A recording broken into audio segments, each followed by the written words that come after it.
Merci Madame la Présidente, chère Fadila. Mes chers collègues, Mesdames et Messieurs, merci tout d'abord pour votre présence. Merci aux représentants de Pôle emploi et de l'UNEDIC d'avoir accepté cette audition commune. Je tiens à remercier également notre présidente de commission et mon groupe pour m'avoir permis d'organiser et de lancer ce cycle d'audition sur un sujet qui me tient particulièrement à cœur, à savoir l'allocation des travailleurs indépendants et au-delà de l'ATI, d'amorcer ensemble une réflexion plus globale sur le bon niveau de protection du risque chômage des indépendants. Lorsqu'on parle de travailleurs indépendants, on parle aujourd'hui de 3 200 000 personnes à peu près exerçant une activité non salariée en France. C'est un tiers de plus qu'en 2008. Alors, une croissance dopée, il est vrai, par le succès du statut de micro-entrepreneur créé en 2009 sous le nom à l'époque de auto-entrepreneur. Cela concerne désormais un travailleur français sur 10. Il faut savoir que le travail indépendant est marqué par de fortes disparités, à la fois de revenus, mais aussi de risques face au chômage. Il recouvre évidemment une multitude de situations.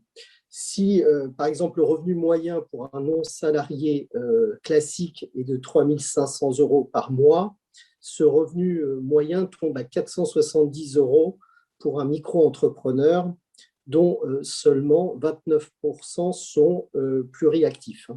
C'est donc une très large majorité d'entre eux qui n'ont qu'une seule activité. Vous le savez, c'est la loi pour la liberté de choisir son avenir professionnel en 2018 qui a donc créé l'ATI avec une ambition portée par le candidat Emmanuel Macron avant d'être président de la République, celle de sécuriser davantage les travailleurs indépendants amenés à cesser leur activité. Depuis le 1er novembre 2019, les non-salariés peuvent bénéficier de l'ATI pour un montant forfaitaire de 800 € par mois pendant 6 mois, avec entre autres conditions, il faut l'avoir à l'esprit, de ne pas avoir de ressources personnelles supérieures au RSA.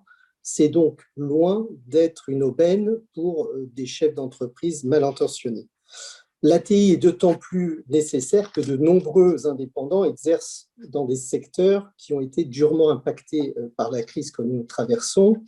On note notamment le commerce, en dehors de l'alimentaire, le transport de personnes ou encore les arts et les spectacles.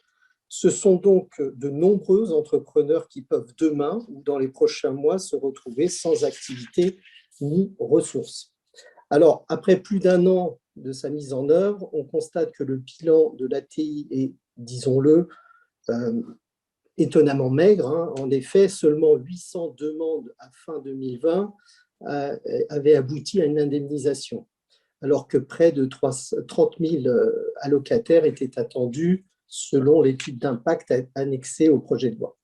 Notre travail de parlementaire est de comprendre comment un tel décalage a pu se produire et, en l'état actuel des choses, quelles sont les raisons des difficultés de mise en œuvre de cette allocation. Avec votre audition, mesdames et messieurs, nous aimerions avoir le point de vue de vos institutions respectives.